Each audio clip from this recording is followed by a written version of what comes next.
সুপ্রিয় দর্শক আসসালামু আলাইকুম, কেমন আছেন সবাই? আশা করি আল্লাহর রহমতে ভালোই আছেন। চলে এলাম আজকে একটা নতুন রেসিপি নিয়ে। চলুন তাহলে দেখে নিই আজকে রেসিপিটি। আজকে বানিয়ে নেব নরম তুলতুলে ঠান্ডা রোজা ইফতারে গাজরের পুডিং রেসিপি। এর জন্য প্রথমে আমি 4টে গাজর এরকম সাইজে নিয়ে নিয়েছি। গাজরগুলো ছেলে নিয়ে এখন এরকম ছোটো ছোটো টুকরো করে কেটে নেব। এরকম ছোটো করে টুকরো করে কেটে নেওয়ার পরে একটা পরিষ্কার করে ধুয়ে নিয়ে একটা বাটির মধ্যে আমি এটা নিয়ে নিয়েছি। অন্যদিকে ওভেনে একটা পাত্র বসে এখানে আমি আগে থেকে জাল দিয়ে ঘন করে রেখেছি দুধটা, সেই দুধটা এখন ঢেলে দিলাম। দুধটা দেখে বুঝতে পারছেন হ্যান্ড মিক্সারে কতটা এখানে ঘন হয়ে আছে। এরকমভাবে যদি ঘন করে দুধ দিয়ে পুডিং তৈরি করা যায় তাহলে কিন্তু খেতে দুর্দান্ত স্বাদের হয়। দুধটা আমি এখানে 1 লিটার দুধকে এখানে ঘন করে হাফ লিটার মোটামুটি হয়ে গেছে। এখন এখানে গাজরগুলো দিয়ে 10 মিনিট ফুল ফ্লেমে আমি সেদ্ধ করে নেব। এইদিকে 2টো এলাচ থেতো করে নিচ্ছি। এখানে এলাচের ফ্লেভারটা পুডিংয়ের মধ্যে কিন্তু খেতে দুর্দান্ত লাগে। এখানে চাইলে আপনারা গোলাপ জল, কেওড়া জল কিংবা ভ্যানিলা ফ্লেভার দিয়ে এটা তৈরি করে নিতে পারেন। আমি এলাচ দিয়ে এটাকে ফুটিয়ে নেব। এইদিকে আমি গুঁড়ো পাউডার দুধ 1 কাপ দুধ 1 কাপ গুঁড়ো পাউডার দুধ দুধটাকে আমি আগে থেকে একটু গরম করে রেখেছিলাম। সেই গরম দুধের মধ্যে এটাকে আমি গুলে নেব হ্যান্ড মিক্সারের সাহায্যে। এরকম ভালোভাবে গোলা হয়ে গেছে। এখন দুধের মধ্যে এটাকে মিশিয়ে নেব।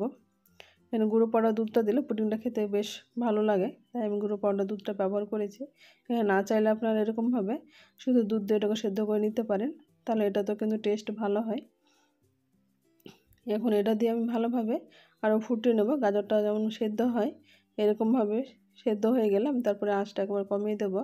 এখানে নিচের দিকে লেগে যাওয়ার সম্ভাবনা থাকে। দুধটাকে এরকমভাবে টানিয়ে নেব। এইদিকে 2 চামচ চিনি দিয়ে দিলাম। চিনির পরিমাণটা আপনার কম বেশি করে নেবেন। আমি যেহেতু এখানে গুঁড়ো পাউডার দুধ ব্যবহার করেছি আর দুধটা ঘন করা আছে, এখানে মিষ্টি অনেকটা চলে আসবে, তাই এখানে 2 চামচ চিনি ব্যবহার করেছি। আপনার চিনির পরিমাণটা কম বেশি করে নেবেন। আর আমি এখানে 4 চামচ কর্নফ্লাওয়ার দিচ্ছি। এখানে আগার আগার পাউডার কিংবা জেলেটিন পাউডার ছাড়াই আমি কর্নফ্লাওয়ার দিয়ে আজকে পুডিংটা তৈরি করে নেব। এইদিকে আমি হালকা দুধ, এটা গরম আছে, সেই দুধের মধ্যে আমি এটাকে গুলে নিলাম। এখানে চাইলে নর্মাল জল দিয়ে আপনারা গুলে নিতে পারেন। এটা দিতে দিতে কিন্তু অনেকটা ঘন হয়ে যায়, তাই হ্যান্ড মিক্সারের সাহায্যে এটা অনবরত নাড়তে থাকতে হবে আর ফ্লেমটা একটু কমিয়ে দিতে হবে। এটা কমাতে কমাতে ঠান্ডা যখন হয়ে গেছে, ঘন হয়ে গেছে, তারপর আমি ওভেন বন্ধ করে দিয়ে এটা আধ ঘন্টা আমি রেখে দিয়েছিলাম ঠান্ডা হতে। দেখে বুঝতে পারছেন এখন একটা ব্লেন্ডার জারের মধ্যে আমি নিয়ে নিচ্ছি, এটা ব্লেন্ড করে নেব। এইদিকে এটা ক্যারামেল করার জন্য আমি 1 কাপ চিনি নিয়েছি। এখন ওভেনে বসিয়ে এটা কেক মোল্ড আমি দিয়েছি। চাইলে আপনার টিফিন বাটিতে এটাকে তৈরি করে নিতে পারেন। চিনিটাকে এখন মিডিয়াম ফ্লেম করে নিয়ে চিনিটা যাতে না পুড়ে সেটা খেয়াল রাখতে হবে।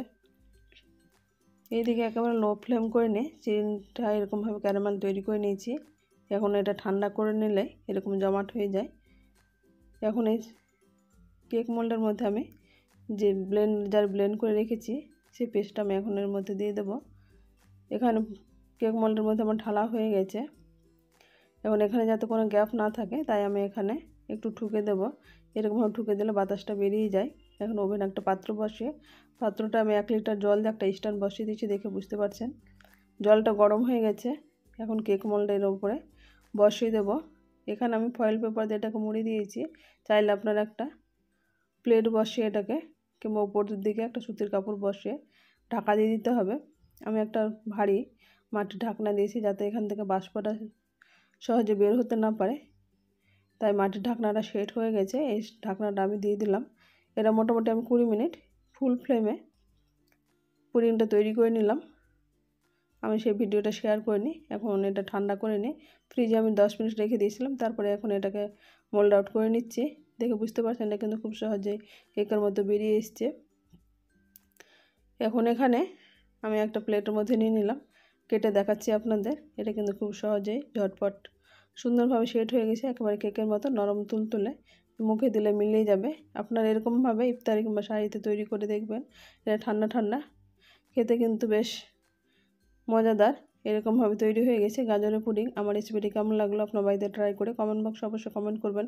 আমার চ্যানেল নতুন বন্ধু হয়ে থাকেন সাবস্ক্রাইব করে পাশে থাকা অনুরোধ রইল, পাশে থাকা বেল আইকনটি প্রেস করে দেবেন, তাই যখনই কোনো ভিডিও আপলোড দেবো সর্বপ্রথম নোটিফিকেশন পেয়ে যাবেন। আজ তাহলে এই পর্যন্ত, ফিরে আসছে নতুন কোনো রেসিপি নিয়ে। ভালো থাকবেন, সুস্থ থাকবেন। আসসালামু আলাইকুম, আল্লাহ হাফেজ।